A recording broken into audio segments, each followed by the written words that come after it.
Hey everybody, welcome again to the 6th round post-fight show with me, Zane Simon, and my co-host, as always, Eddie Mercado. We're coming to you guys a little early, apparently. I set this thing for like 7. I figured the main event would go. Really, honestly, we're coming to you guys straight from the end of UFC Vegas 71, Pavlovich versus Blaydes. And the real problem here, much like the rest of us over at Bloody Elbow, is I picked Curtis Blaydes to win. And so, having picked Curtis Blaydes, I figured, well, he's going to win by decision, starting at 7, right? Yeah, no. So, well, first of all, everybody picked Blaydes. Well, most people picked Blaydes. It was 50-50 on the poll before. The odds favored Blaydes. Yeah. Favored Blaydes to get a finish, a TKO finish. I thought that was a little surprising. But man, poor Curtis Blaydes, he is just in the wrong division for his skill set, I gotta say. Yeah. I mean, too, the unfortunate thing is that he's suffering the way that so many fighters suffer when they try to improve their game and get better. Just a message out there to all the fighters in the world. Don't try to get better. You should never try to improve. That's a fool's errand. Well, that's below middleweight. It's weak-minded, I think, really. It's just the thing. Is that, like, if you're trying to improve, that shows a lack of self-belief. But the thing with, like, Blaydes has been spending all this time working to improve his boxing game and get better and become a better fighter and to do all this stuff that you should do as a fighter. And if you go by and you watch all of his fights recently, he's pretty much tried to kickbox for the entire first round of each of his fights, going back to Alexander Volkov, I think maybe that was the last time. Let me see. When was the last time Curtis Blaydes got a first round takedown? Maybe it was Rosenstruik, actually. I think he did. I think he took Rosenstruik down early. Yeah, he did. Okay, so that really destroys my argument. But for a lot of his recent fights, Daukaus, Aspinall, Lewis. Well, I think what you're trying to say is Curtis Blaydes was working on his striking, but wasn't working on his striking to set up his takedowns. Yeah, he was spending a lot of time striking in a lot of his recent fights. He was spending whole rounds on his feet trying to get people comfortable and into the idea that, oh, this is a striking match, and that was the setup for his takedowns, was get people just thinking about striking. Right. And you saw in this fight against Pavlovich, like, there's a point where he realizes, oh, this is going really bad for me. I should probably not be striking anymore. And he tried to take him down. It was just a totally unset up takedown. He just kind of reached down for Pavlovich's hips. Pavlovich just shoved him away. That was the end of it. Yeah, no, it's one or the other. There's no phase shifting going on. And that sucks. Indeed. Because if he was someone like a Phil Davis who could use his striking, hitting like lead body kicks to double legs, you know what I mean? Like, I'm not saying necessarily that at heavyweight, but at least learn to set up your takedowns with things other than just movement. Like, you got to. Yeah, you got to set things up with something other than just movement. And at heavyweight is just, it's a really hard division to wrestle in. There's a reason that so few fighters come up that division as top tier takedown artist wrestlers. It's because it really is it's a place where these guys are huge. And if they sprawl you out, and if you don't get that takedown, the cost of being in trouble, of having gotten close to somebody, is really high. So, yeah, I mean, a lot of us picked Blaydes, but I feel like once we saw him landing counter shots on Pavlovich, and Pavlovich just walking through and like keeping on throwing, that was when it was like, okay, this is a really bad sign, and I really screwed up with my pick here. Yeah. At first I was like, okay, Blaydes, you're landing some real quality shots here. Okay, here comes the takedown. Here comes the takedown. No takedown. He's just like, oh, I'm finding success on the feet. I'm just going to keep tuning people up on the feet. I'm just going to stand. And it's like, that's a losing game. Like, it's a time bomb waiting to happen. And with Pavlovich, like, the dude is just a monster. He's going to throw punches and bunches, and you can't just cover up. So trading in the pocket, for 25 scheduled minutes is probably not going to favor most people. No. Blaydes up. He fucked up. He came out too one-dimensional, wasn't working to set up his takedown at all. I don't know why, but screwed the pooch. And Pavlovich, man, I'm so glad he exists. He's just this surging contender, and now. Yeah, I mean, dude, he's so fun. The sad thing that has to be said, right? The thing that we're all thinking and we don't want to say aloud because it'd be really mean, and Curtis Blaydes seems like a very nice guy, is, man, isn't it awesome that Sergey Pavlovich just shut the door on Curtis Blaydes so that we don't have to watch a Curtis Blaydes title fight? I'm not going to go sign on that. No, you wanted to see Curtis Blaydes try and grind the hell out of John Jones for 25 minutes? Dude, I don't give a fuck who Jones fights. I'm watching. I don't care if it's Pavlovich. I don't care if it's Blaydes. Like, it doesn't matter. Okay, in your world of not caring, don't you care just a little more about John Jones versus Sergey Pavlovich? No, because I don't believe that's ever going to happen. I don't. John Jones is going to retire after Stipe. I'm 99% sure. Okay.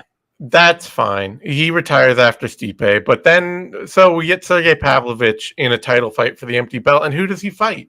That's the question, right? I don't know. They'll probably do Cyril Gahn or something like that. Yeah, you're right. That would be the move. Is that John Jones fights Stipe, retires, and then Pavlovich fights Gahn. That's my crystal ball, anyways. I've been wrong once or twice or 12 times. At least today, anyways. we don't count the L's. You only count the W's. That's how That's how you stay on top. You start focusing on. I count the draws. Oh, okay, yeah. It's provocative. It's win or learn here. So, all told, rough night for Curtis Blaydes. Sergey Pavlovich. Yeah, he is the man of the moment, and I just wish that there was something. I wish the path ahead for him at heavyweight was clearer. I wish that there was just a lineup right there. I mean, guess what I really wish is that Francis Ngannou was still here. Because I know Francis Ngannou would have fought Sergey Pavlovich. Hands down, and that would have been a banger.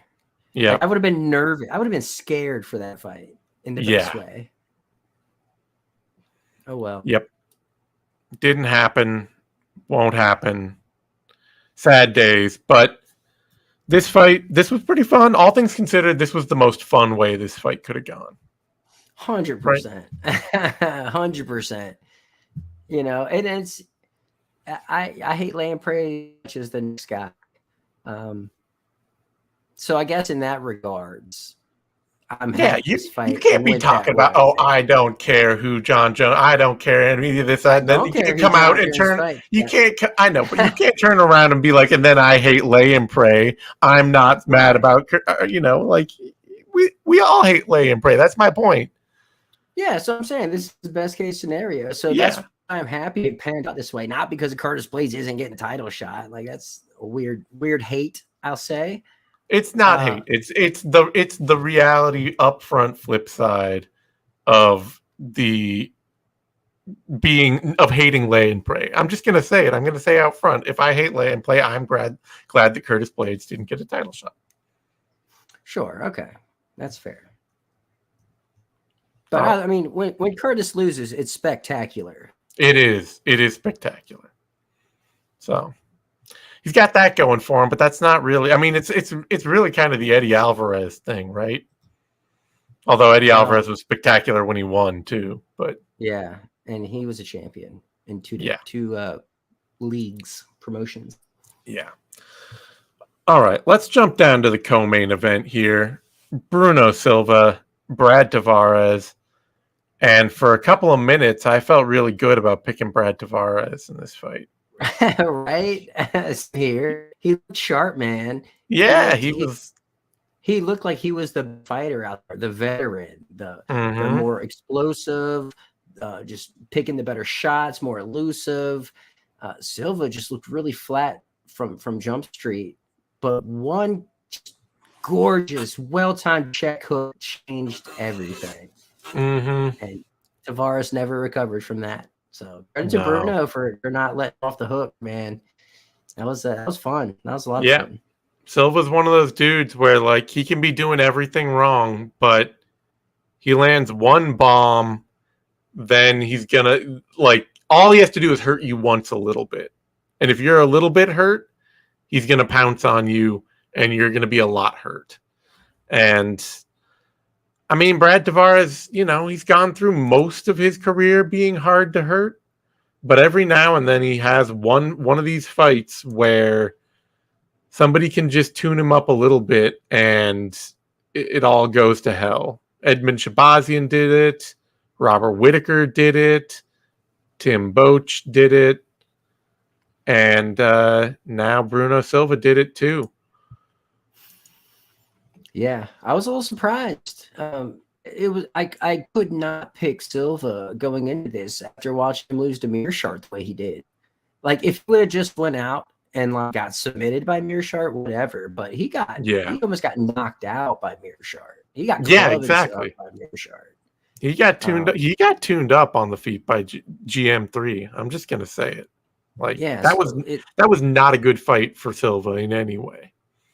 So for him to come out here and do this, I mean, that's badass, man. I mean, MMA math too. GM3 better than Brad Tavares, right? Better striker. Naturally, gotta be. Yeah. Wow. Maybe that's the fight we got to book next too, because it's not like GM3 didn't also just go get knocked out by some power hitter by Joe Pyfer. So we got to do Joe Pyfer versus Bruno Silva and Brad Tavares versus Gerald Mearshart, right? Dude, sometimes the fights make themselves. Yeah. Man, yeah. Silva and Pyfer, holy shit. Woo, that's like a featured prelim if I've ever seen one.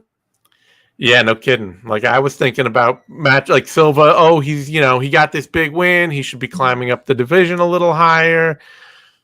What should he? Should it be like somebody like John Young Park or something like that? It's too bad that they just did. What's his name? The guy who just dropped to welterweight. With the spinning back kick. Oh yeah. Joaquin Buckley. Buckley. Right. It's too bad. I'm thinking it's too bad. Buckley dropped to welterweight just now. All that kind of stuff. What do you do with Bruno Silva next? But like Joe Pyfer beating GM3, that lines him up perfect for Bruno Silva because Bruno Silva couldn't beat GM3. No, I love it. Yeah, I absolutely love it. I'm here for that fight. So book it, Zane. Man. Make your calls. I'm getting on the phone with Joe Silva right now, and he'll be like, "Dude, I haven't worked for the UFC for like 5 years. What are you doing calling me again?" And page him. I'll just hit. Yeah, you got to page him. Hit him on the beep. That's right. Throw the 911 out there. He'll know it's serious. Yeah, I'll throw up the little tiny angry bat symbol. Like it's just a very short, angry. You just see like the top of his head in the skylight, in the light up in the sky is just the top of somebody's head.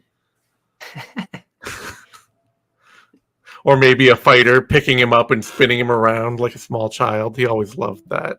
We need Chris Rini to immortalize Joseph in a cartoon. I don't think I've seen it in his collection yet. Yeah, he's got to have had one, but it's really we're past the era. It's too bad we lost something when Joe stepped out of the game. We lost a lot of anger and somebody that all the fighters could really hate, which I feel like we don't have that in the UFC anymore. The fighters, they all really seem to, at least if they don't love the UFC executives, they've learned that they shouldn't say so in public. Fighters really just hated Joe Silva, and that was you always felt it. Yeah, and I mean, he was the king of MMA irony.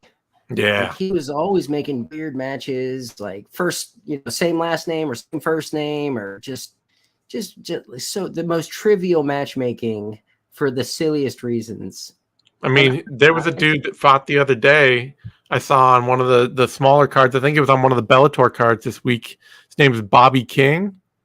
Silva would have signed Bobby King tomorrow. He actually just lost to fight Bobby. to fight now just King, not even Bobby Green. It's just King. Yeah, Bobby King. King versus King. Let's jump over to that fight. By the way, Bobby Green, Jared Gordon, now King versus Gordon officially, because this fight, it was this fight, and he retired. He retired the name. Now he's just like Prince. That's, or Sting. And Sting, yeah, Prince. And Sting. The other Sting from wrestling. That's much more close to the other Sting. But King, I'm gonna hate saying that. It's really weird. Taking on Jared Gordon, and you don't have to start right now. You can save it till next time.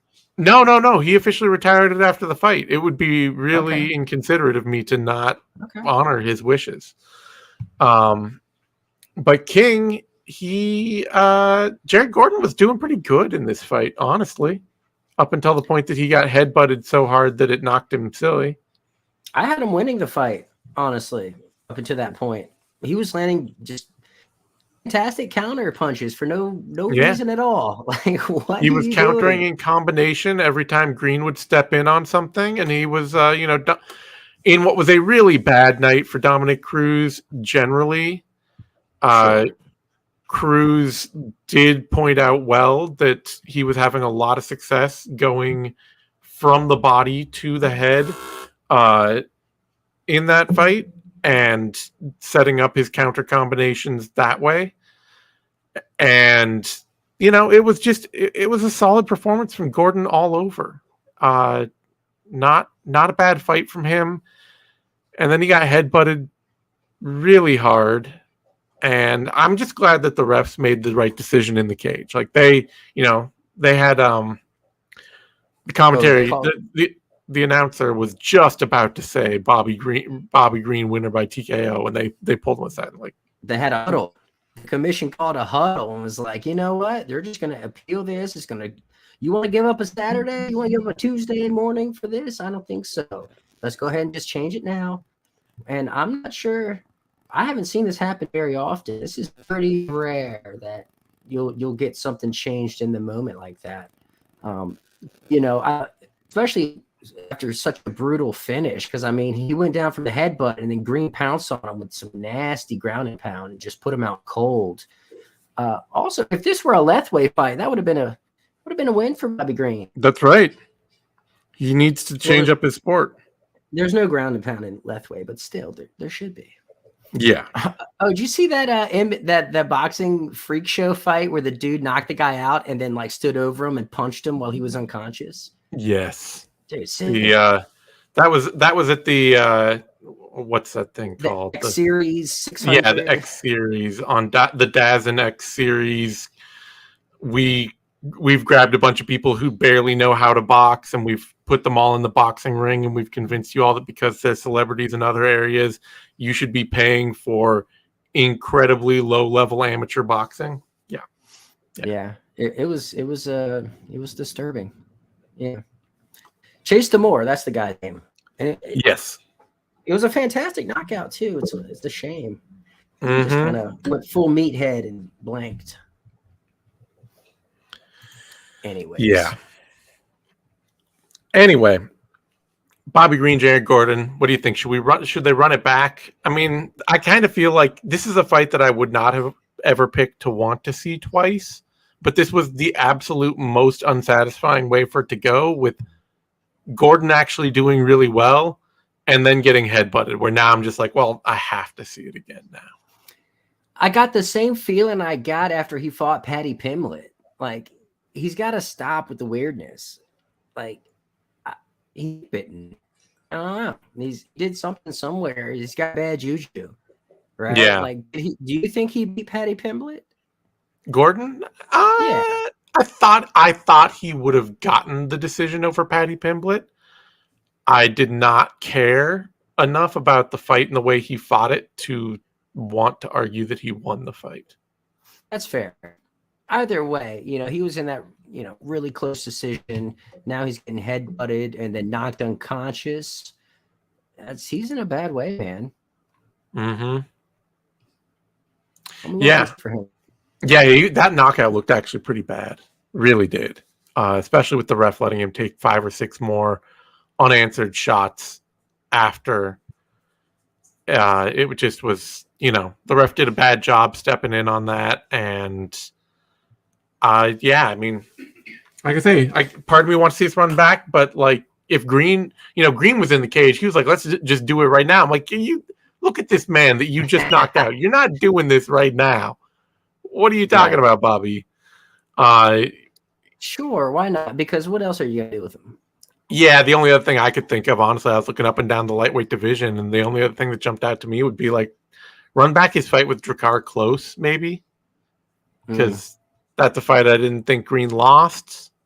And he's just kind of sitting there treading water in the middle of the lightweight division, and so is Klose. So maybe you do that again. But he's got so many fights like that where, maybe he won, maybe he didn't. That was like his MO for the longest time, just getting it really decisions. But you run it back.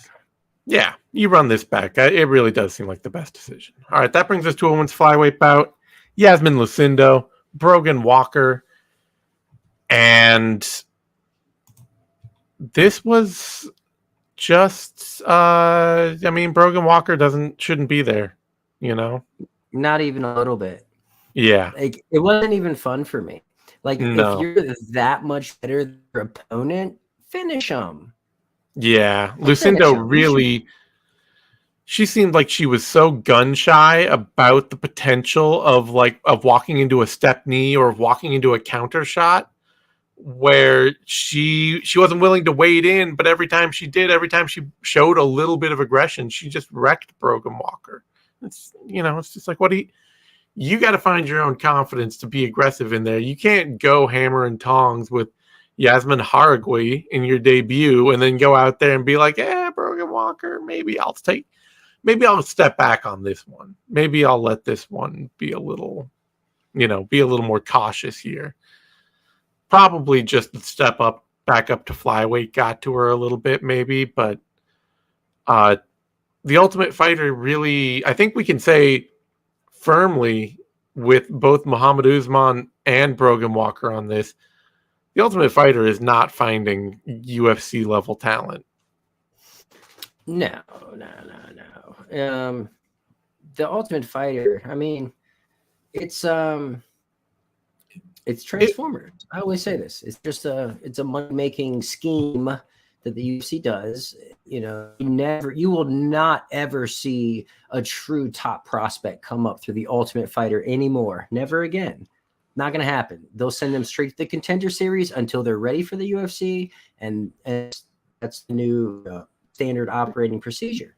Yeah, I saw it was fascinating because Zach Pauga, who Muhammad Usman beat in the finals of his season of the Ultimate Fighter, last season of the Ultimate Fighter, he chimed in. I can't remember if I started the thread or if somebody else started it and I was in it, but he jumped in there on Twitter, because it's just like, if you're a young fighter, why would you ever go through the Ultimate Fighter over the Contender Series anymore? All you got to do on the Contender Series is win one fight and you get a contract, and it's only going to be like a 3-fight contract.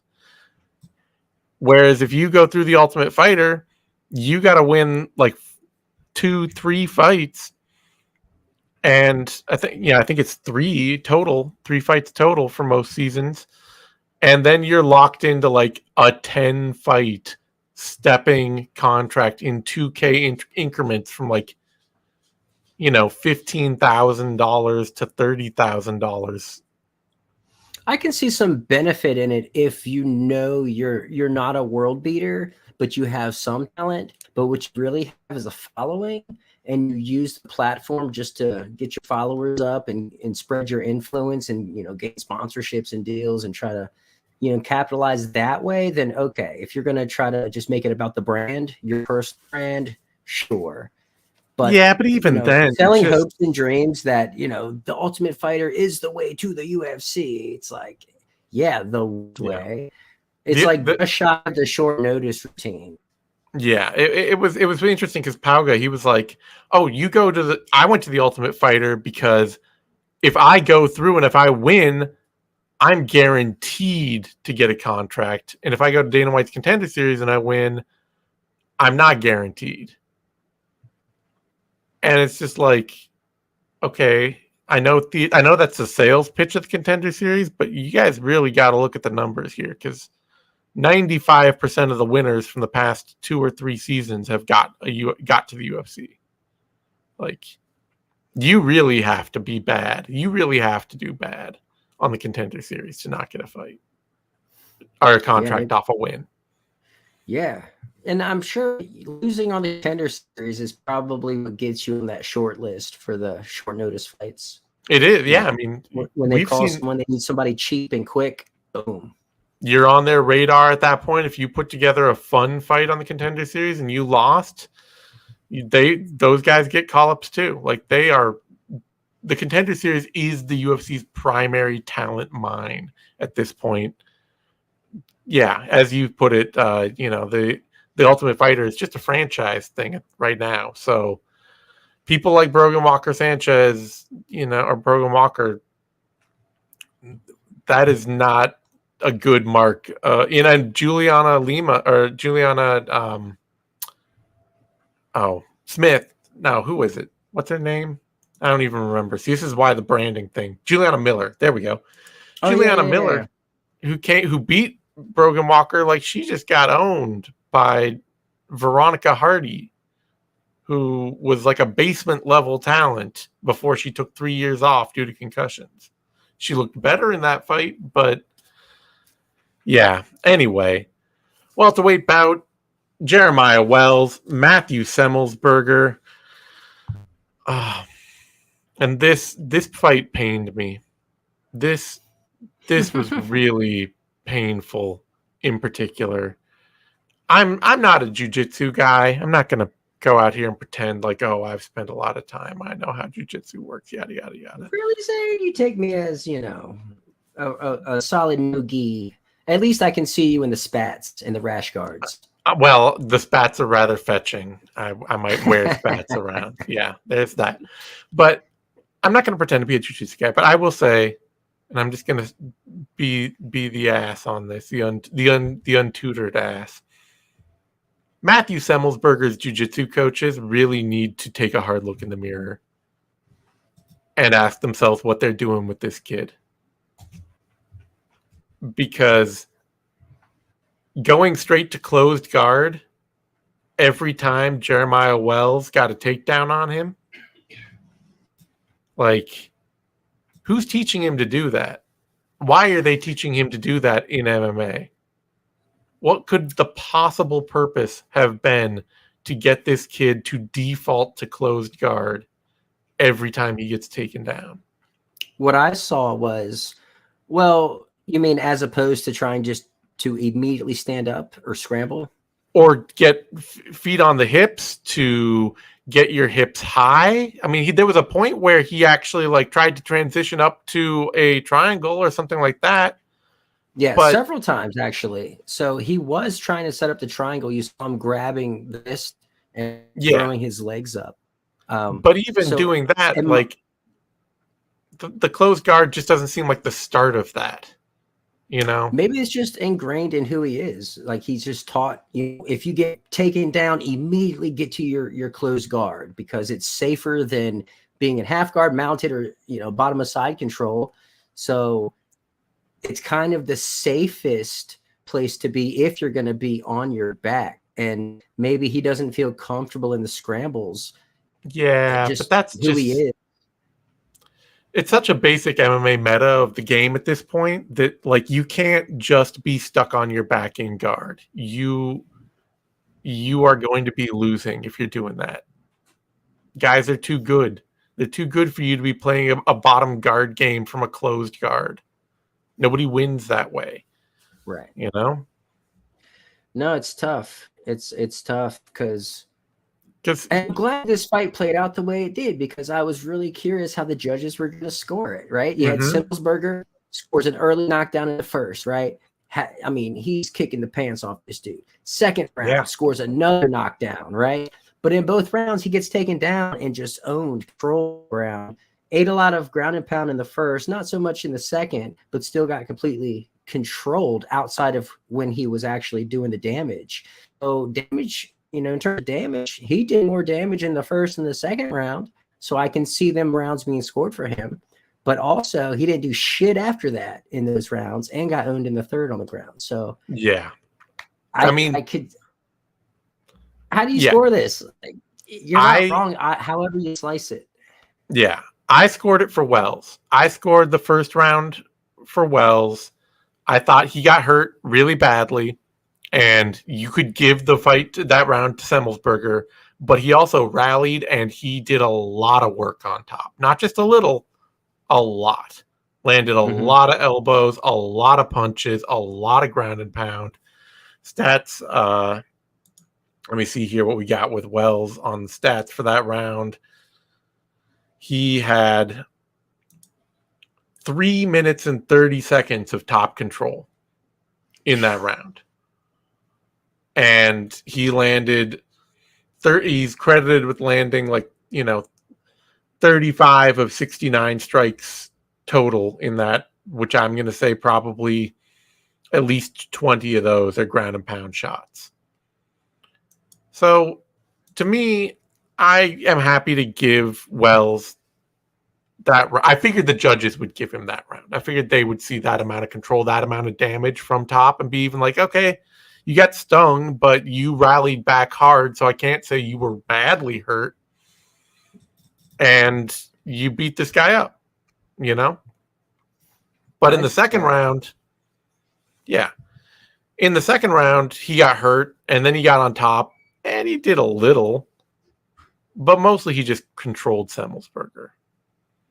And so I gave that round to Semelsberger. And then you got the third round where Semelsberger just shit the bed, and that's not hard to score. So I gave the fight to Wells on that criteria. I felt there's a strong argument to give Semelsberger both the first two rounds, but you can't turn around and be like, "Oh, Semelsberger got robbed." Semelsberger robbed himself. Exactly. It's that meme of the kid with the boot. You see the boot stepping on the child's head, and then like they zoom out, and it's the kid with his arm in the boot pressing it to his own head. Like, Semelsberger is 100% to blame for his own loss here. It's wild, man. With how athletic he is, I mean, you would think he would be a much better scrambler.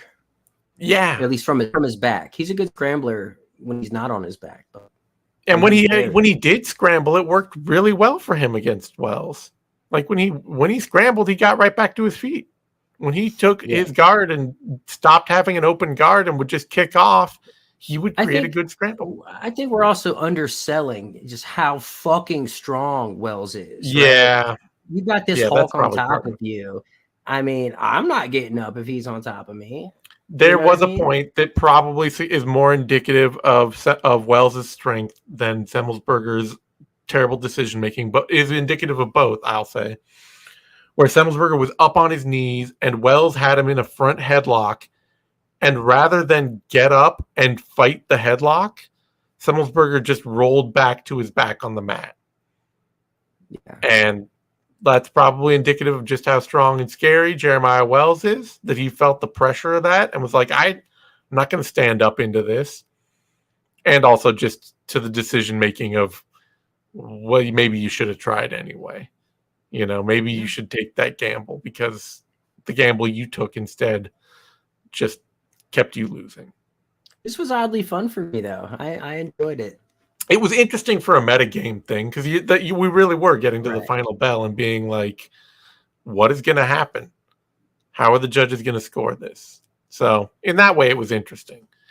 From a coaching perspective, like I say, you know, on the one hand, Jeremiah Wells' striking coaches got to be like, man, I think in that case, it's just got to be like, man, this guy's been impossible to teach how to strike.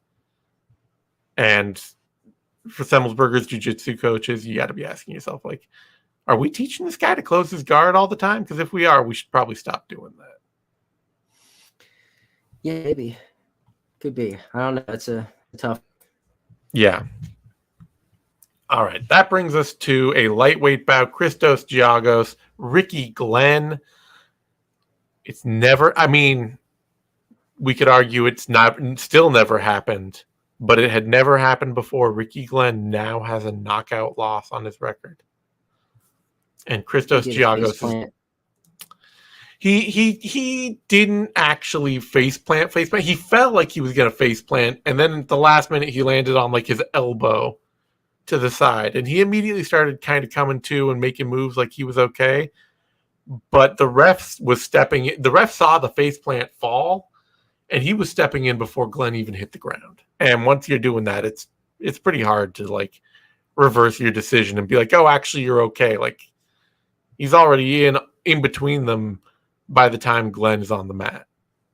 I thought it was a perfect stoppage.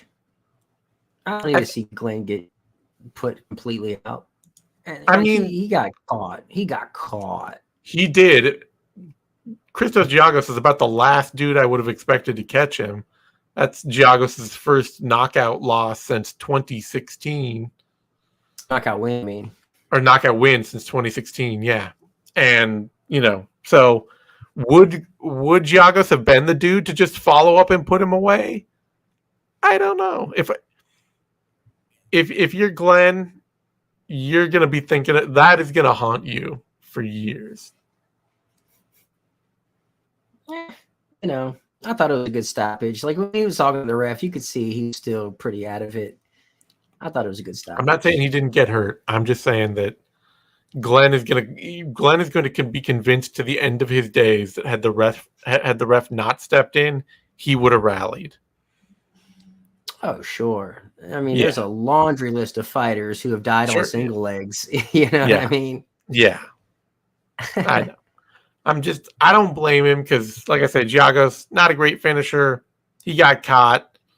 Who knows? The ref made the snap decision. I can't even say it was the wrong decision because the way he was falling, it looked like he was going to face plant. It looked like he was going to fall face down out. And the fact that, you know, he kind of fell on his side and snapped to right away. You know, that's the after effect. If you're going to make the decision as a ref, then you've made the decision. You can't really unmake. Nothing is worse than seeing a ref step in between two fighters, like he's going to stop the fight, and then be like, "Oh, actually, you know, maybe you keep going, see what happens." It's like you stepped in there. You got to call it. You've got to. Yeah.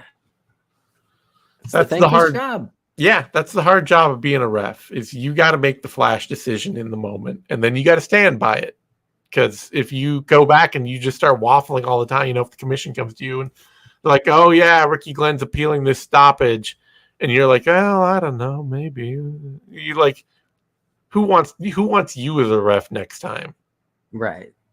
You know, well, probably a lot of people if they can pressure you into changing your mind. Yeah, I'm just saying, like, what fighting organization wants the waffling ref? Exactly. All right, that brings us to a bantamweight bout. Montel Jackson, Rani Yaya. I always forget he's the Brazilian who uses DR. Rani Yaya, and no doubts on this one. Rani Yaya just got pieced up, knocked out. Yeah, I mean, he looked like an old man out there. Yeah, let's be honest. He just looked. The hair's thinning, salt and pepper in the hair. Yeah, he's got that body it's the tanning old man body where it's like you're tan and you're in shape, but there's more skin than muscle there now. Yeah. You He know? looks like it looks like some of these old Navy SEALs that I sail with. Yeah. You know what I mean? Like they got the leather skin and it's not as tight as it used to be. Hard as nails still, but salty dogs. Yeah. But yeah, man, Jackson did what Jackson should have done here. Good on him. Yeah. This was a great fight from him. And it was great to see him not even entertain the grappling. Yeah. Not even because and just to take the first chance he gets too, because that's been a problem for Jackson in the past. That he'll just kind of he's slick, he's fast, he's got good technique, but he'll just kind of let opportunities slide by him in fights where you'd be like, why didn't you jump on it? You're way better than this dude. You know, why did you go to a decision with Felipe Colares or JP Bays, you know, who you dropped like 4 times in that bout? So this was good to see him just, Yaya overstepped on one combination and Jackson was right there on him. Just knock him out. Yeah, it was beautiful. Beautiful performance. They got to start pushing this guy up towards the top 15 at this point. I'm thinking maybe a fight with Jonathan Martinez. Ooh, man. Martinez is so good. That's an interesting matchup. And Montel, he brings such a unique challenge to whoever he faces. Like just his physical gifts, such an obstacle, you know. Yeah, but I agree. I think start pushing him towards the top. And I think Yaya was a good step, right? That old school veteran who has a particular skill set that's super dangerous. And this was like a FIQ test for Montel. Yeah. And because it's either that or somebody like Mario Batista or somebody. I mean, you could do Davey Grant too.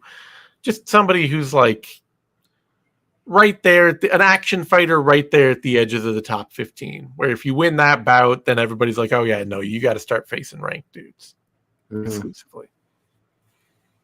He's fun.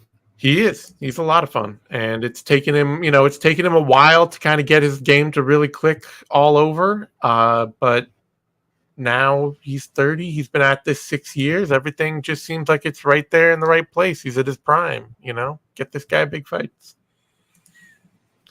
That brings us to a women's featherweight bout. Norma Dumont, Carol Hossa. And what are we doing with this? Like,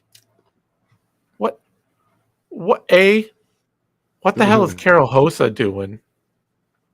Because she was fine at bantamweight, and featherweight's a dead zone. And then she thought that not fighting Norma Dumont for 12 minutes was the way to win. I don't know. And the moment Carol Hossa was like, oh, maybe I should actually punch this lady and throw a few hands, she started lighting her up. Yeah, I would say 2.5 rounds of this were trash. Yeah. I was bored out of my skull. Like, this was painful. I mean, and that's the way Norma Dumont, round. That's the way Norma Dumont always fights. She's always the super slow paced, super patient. The technique is, the speed is there, but it's one strike every 45 seconds kind of thing. She's got the rapid fire of a musket. Yeah. It's painful. I don't want to say I'm glad she got dropped in the third, but it at least made the match exciting and gave us at least something remarkable to take away from it. Yeah, I just don't know what's going on with why the UFC is playing around with this featherweight division.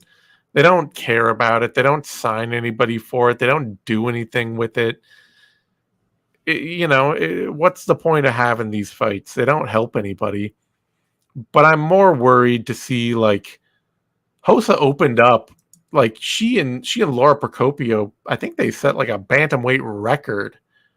They threw like 600 strikes in their bout, landed over 300 combined in their bout.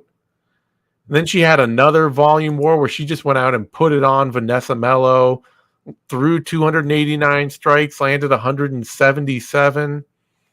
And then she had a little bit of an off fight where she beat Jocelyn Edwards. It was slower pace, but then she bounced right back against Betch Correia and threw 219 strikes, landed 145, landed 62% of her significant strikes.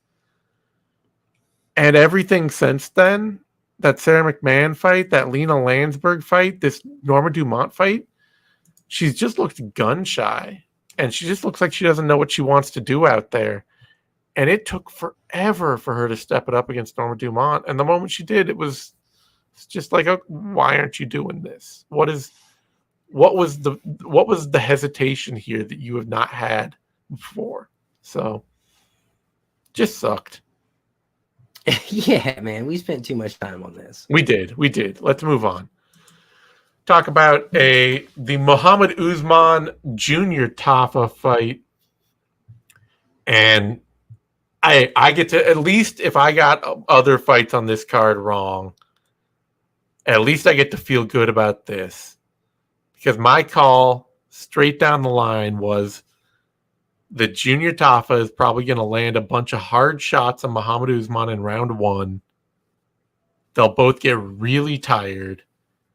And then Muhammad Usman will just grab him and grind on him for 2 rounds for the win. And that's exactly what happened. Yes. Oh, man. Precisely what happened. Muhammad Usman, man, he's got that Yoel Romero toughness. Yeah. I don't know how he survived out there in that first round. The fight could probably been stopped by the ref. Yeah. Yeah. He's never been knocked out, and you can see why. Like, the dude's head is made of concrete. He's, unfortunately, the whole rest of his body appears to be made of concrete too, because the dude, he has got to be the stiffest fighter I have ever seen in my entire life. He makes Brogan Walker look like, a water dancer out there. She's out there looking like a damn acrobat next to Muhammad Usman. It does parallel the early 2000s UFC steroid era, Yes. where it was just any kind of bodybuilder that looks like a WWE wrestler, get in there, and very stiff. Yeah, absolutely. Get the man, get the man an oil can. He's out there like the damn Tin Man out there. Get him on the, get him on the yellow brick road path. There's your reference to date me 500 years. You definitely insane. But yeah, no, Muhammad, credit to him. Molly, I know. Yeah, she's mad too. Tough. It's tough, But if you can't get up, you can't get up. Yeah. No, I mean, I got no. Yeah, I got nothing wrong with Muhammad Usman winning. I mean, I could have made. There's an argument to be made that he didn't win even 1 round of this fight. He did get rocked at the end of the 3rd. Yeah, he literally got rocked in every round. There's an argument to be made that he did not win 1 round, but at the same time, you also just put in a 4-1 kickboxer, Junior Tafa. You threw him in here. It's just what is the UFC knows how bad these tough fighters that they're bringing in are. That's the only thing that you can. To your 10-man reference, Usman, man, he is so stiff that sometimes it looks like he's rocked when he's not even rocked. He's just reacting to a punch, and he looks wobbly, but the punch didn't even land. And you're like, what are you doing? He looked like he was fighting in a bouncy castle out there. The way he would hop with his head down and his arms just sort of moving up and down and out at his sides. But he was fighting in an earthquake. Yeah, it was really ridiculous, and I don't know what. Get him. You know what? We all thought the man was a joke, but get him Conor McGregor's movement coach too. Eo Portel, what was his name? Yeah, get Portel out there. Get him some touch butt in the park. He could absolutely use the limbering up. Yeah, no kidding, man. Get him some Bar A classes. All right. But I will say this though, because I knew if Tafa just got to his feet, he might get the knockout. So the fight kept me engaged, even though Usman was only controlling. Like, it still kept me on the edge of my seat the whole time. It was fun in a totally ridiculous, I don't know why you're having this level of fight in your organization kind of way. It was, it's like watching a Pudzan fight or something like that at the top of a KSW card where you've got like a bunch of really cool, fun, awesome fighters, and then you have Pudzan fighting like a Polish rapper who tattoos his eyes. This was that kind of fight. Sure. I would more of like a one kind of feel, I would say. Okay. Well, yeah, I mean, it doesn't have any of the actual theatrics that KSW brings to the table. Yeah. But anyway, that brings us to a catchweight. William Gomes, Francis Marshall, and this was a hard wake-up day for Francis Marshall. This is one of those things where, a young prospect who's relentlessly aggressive. I love to see it. But there's always going to be like you've put technique behind as second to aggression. There will be a wake-up call for you someday. And I wouldn't have picked this fight to be the fight to make that happen, but this was it. This was the wake-up call for Francis Marshall that you made being aggressive a priority before you made being technical a priority. And Gomes just confused the hell out of him. Yeah, he commanded the range is what he did. Yeah. The guy he was missing left and right. Marshall, he just couldn't hit anything. Like he might have set a record for most missed strikes. Like, that percentage has got to be abysmal. Yeah, it was. He was credited with he threw 165 strikes, 132 significant strikes, landed 15 of them. Yeah. Landed at 11%. You got Holly Holm looking at him like, damn, dude. Yeah, no. You've got you got a blonde fighter out there. What's her name? Oh, you're not going to help me with blonde fighter, really? Chukagian. Oh, Chukagian. Yeah. Caitlin Chukagian, blonde fighter. That's her nickname. It's terrible. Oh, is it? Wow. Yeah, I know. Well, that's like one of those Sherlock things. It's like, now that I know it, hopefully soon I shall forget it. Or yeah, you can forget it immediately because you don't ever need to know that. But yeah, Caitlin Chukagian and Holly Holm are definitely out there laughing at him on the sidelines. Yeah, that's tough. But it's tough because like his coaches have obviously emphasized be aggressive, go forward. You got to, stay on people throughout his early career. And they've done that at the expense of footwork and at the expense of technical striking. And so he went out there and he tried to just be aggressive with Gomes, and Gomes just sidestepped him. And then it's just like, well, what are you going to do? And Marshall had no answer to that at all. Yeah, rough night at the office for him, man. Couldn't get a striking going. Especially because once Marshall did figure out how to be functional with his like aggression and get a takedown, he started wrecking Gomes on the ground. And it really is just like, man, maybe, all you need to do is get a little bit of functionality lined up with your footwork, because you didn't have to lose this fight. Right. A lot of potential, though, in Marshall. Both of them, honestly. Yeah. It wasn't. I mean, he almost won the fight, right? Like, one judge gave it to him. So yep. It wasn't total loss. It wasn't a total loss, but it was a fight where it's just like, it's you gotta learn from this. You got to learn to functionally prioritize your footwork, to functionally prioritize your strike selection, to be something other than just aggressive. Because aggression alone, you're going to end up walking around chasing somebody down, not getting anything done. Aggression alone gets you back on the regional scene where that style belongs. Yeah. All right, that brings us finally to a bantamweight bout. Brady Hiestand, Dana Batjaril, and I was picking Batjaril coming into this. Judges gave him more than I did. I thought Hiestand might have won the first round because he dropped Batjaril right at the end of it. But judges actually scored both the first 2 rounds for Batjaril. And then he just kind of stopped fighting. Yeah, he did. It was weird. It's like, I don't know if he petered out. Like, was it a gas thing?